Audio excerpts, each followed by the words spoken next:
Olá pessoal, espero que vocês estejam bem. Hoje eu gostaria de falar um pouco sobre calvinismo com vocês, certo? Espero que vocês prestem bastante atenção nesse vídeo e não pulem, porque é dúvida de muita gente e pode ser a sua, e essas dúvidas serão tiradas nesse vídeo de hoje. Primeiro, antes de tudo, eu gostaria de indicar alguns livros que falam sobre calvinismo, para que vocês possam entender melhor do que eu vou falar. O primeiro livro é As Institutas da Religião Cristã, de João Calvino.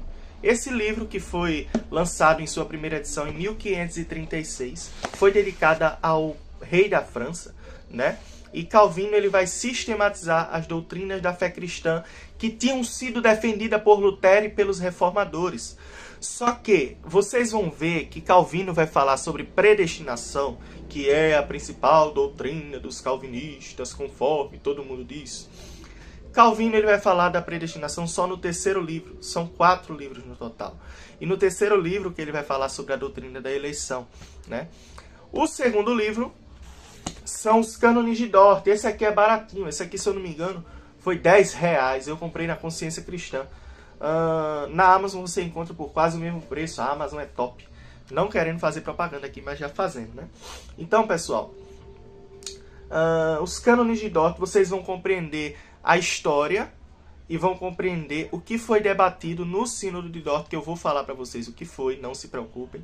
Então, os cânones de Dort, beleza? O terceiro livro é o famosinho Eleitos de Deus, de A.C. Sproul. Se você quer entender calvinismo, você precisa ler esse livro. Inclusive, o primeiro capítulo desse livro vai tratar sobre a luta que o homem tem interna para compreender as doutrinas da graça de Deus e deixar o humanismo de lado. Porque, para mim, arminianismo é sinônimo de humanismo. E tem outro aqui, deixa eu ver. Esse aqui, pessoal, é uma teologia sistemática, certo? Teologia sistemática de Franco Ferreira e Alan Miatti.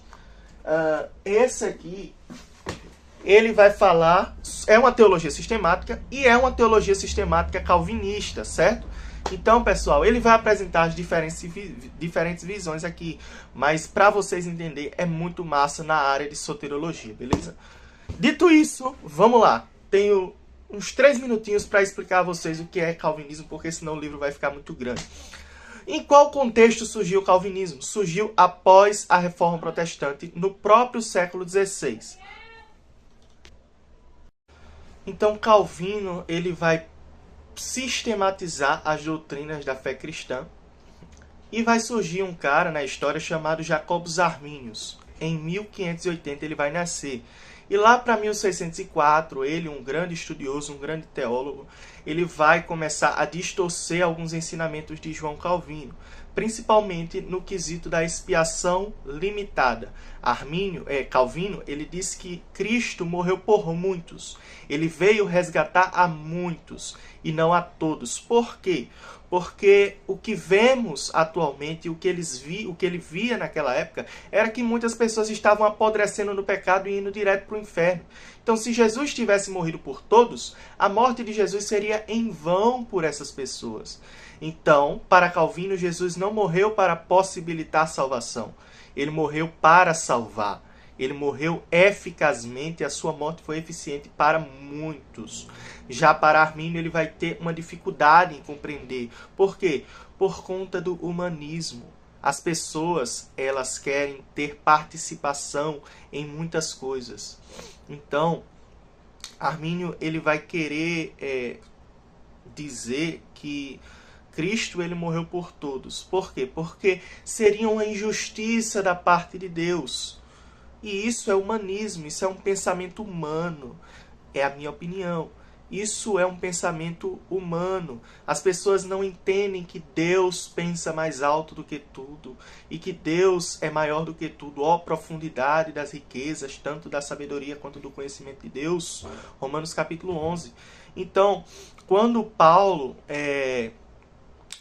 vai ser indagado lá em Romanos capítulo 9, se há injustiça de Deus em Deus escolher alguns para a salvação e outros para a condenação, fazer vasos para a ira e fazer vasos para a sua glória, ele vai responder, Vão perguntar a ele, né? Há injustiça da parte de Deus? Ele vai dizer, claro que não. Será que um oleiro não pode fazer do mesmo barro vasos para honra e vasos para desonra? Então Deus é Deus, e as pessoas com a sua ideia humana têm uma compreensão errada do ser de Deus. Deus é soberano, soberano, soberano, totalmente soberano, totalmente independente, e só ele tem livre-arbítrio. Nós não temos livre-arbítrio. E outra coisa, outra ideia que as pessoas têm errada do arminianismo é que Armínio fechou com o livre-arbítrio. Armínio nunca falou em livre-arbítrio. Pelo contrário, Armínio falou sobre fé prevista. Como assim fé prevista? Deus, em sua presciência, previu a fé das pessoas e ele elegeu as pessoas com base na fé que ele previu das pessoas. Então, essa é a ideia de Armínio. O homem, ele não tem livre-arbítrio. O que o homem tem é livre agência. Eu posso escolher a camisa que eu vou vestir aqui agora, mas se eu decidir parar de pecar, eu não vou conseguir. Porque isso a gente entende pela primeira doutrina do calvinismo, em relação à soteriologia, claro, que é a depravação total. A depravação total simplesmente diz que o homem, ele é depravado totalmente desde a sua nascença. Davi vai dizer no Salmo 51, na iniquidade eu nasci, em pecado me concebeu minha mãe. Então, na minha concepção, eu já era pecador. Tira a chupeta ou a mamadeira de uma criança para ver se ela não vai fazer a maior arte do mundo e o maior show do mundo. Isso é pecado, isso não é inocência. Isso é o fruto de Adão que há dentro dela. Então, essa é a primeira doutrina do calvinismo em relação à soteriologia. A segunda é a questão da eleição incondicional, que é o que Armínio criticava também. Deus, ele não previu a fé que os homens iam ter. Ele elegeu os homens e lá na história ele vai lá e dar de presente a fé para aqueles homens. É como Efésios 2:8 vai dizer, pela graça sois salvos por meio da fé, e isto, a graça, a fé, a salvação, tudo que vem antes, não vem de vós, é dom de Deus. Tudo isso é dom de Deus, a graça, a fé é presente de Deus ao homem. Então, Armínio diz que o homem, ele tem a fé, porque Deus preveniu a fé em todos os homens. E por isso o homem é habilitado a crer. Calvino vai dizer que não. Calvino vai dizer que é Deus quem dá a graça, é Deus quem dá a fé, é Deus que dá a salvação, é Deus que dá tudo. Então, Calvino vai dizer uma frase totalmente linda e bela e bem forte. Ele vai dizer, olha, tudo que há de ruim em mim sou eu mesmo, e tudo que há de bom é Deus. Então, do homem, coisa boa não pode sair nada se Deus não intervir na história daquele homem, tanto com a graça comum, que é a graça que Deus dá a todos os homens, tanto com a graça especial, eficaz, que é a graça da salvação. Então, por último, eu já falei sobre a expiação limitada. Temos também a graça irresistível, que é o quarto ponto do calvinismo. A graça irresistível, ela vai dizer que o homem ele não pode resistir à graça de Deus. Quando Deus quer chamar, ele chama e o homem vem. Deixa eu fazer uma pergunta. Deus perde alguma batalha? E por que ele perderia a batalha para salvar o homem? Ele não perde. Deus é vitorioso em tudo. Então Deus, ele chama e você vem. Quando Deus te pega, meu filho, não tem para onde fugir não. Deus chama e o homem vem. Essa é graça eficaz. Duro te é recalcitrar contra os aguilhões, apóstolo Paulo. Duro para você é resistir. Você resistiu por um tempo, mas quando eu quis te chamar, você veio. Isso é a mensagem que Deus tem para todos nós. E o quinto ponto é a perseverança dos santos. Ou seja, quem é salvo perseverará até o final. Outra coisa, Armínio, ele nunca fechou com essa ideia maldita e demoníaca de que o homem ele pode cair da graça. Armínio não fechou com essa ideia. Isso é coisa dos remonstrantes, que são os discípulos de Armínio, que publicaram o documento da remonstrância, que culminou no Sínodo de Dort. Esse sínodo aqui, Sínodo de Dort, que discutiu essa ideia. Mas essa ideia foi reprimida pela igreja na Holanda, a igreja reformada.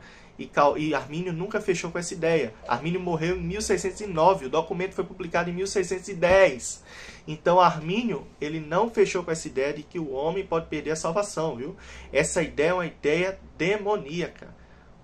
Deus, nada nos poderá nos separar do amor de Deus, nada poderá nos separar do amor de Deus, nem perigo, nem espada, nem tribulação, nem angústia, nem fome, nem nudez, nem potestade, nem principados, nem coisas do presente, nem do porvir, nada poderá nos separar do amor de Deus, que está em Cristo Jesus, nosso Senhor. Nada, nada, nada, nada, nada poderá nos separar do amor de Deus. Então, uma vez em Cristo, não tem como eu ser filho de Deus hoje, filho do diabo amanhã, certo? Então, pessoal, basicamente, o calvinismo em relação à soteriologia, ela diz respeito a esses 5 pontos. Depravação total, o homem nasce depravado. Eleição incondicional, Deus elegeu incondicionalmente os homens que iam crer lá na eternidade. A expiação limitada, Deus deu seu Filho em resgate de muitos e não de todos, porque um monte de gente está se perdendo no pecado, então a morte de Cristo não seria eficiente se fosse assim o pensamento. A graça irresistível, quando Deus chama, o homem vem e ele não tem como resistir à graça. E o 5º ponto, a perseverança dos santos. Espero que vocês tenham entendido, gostado. Curta e compartilhe, porque eu posso postar mais vídeos sobre diferentes áreas da teologia, beleza?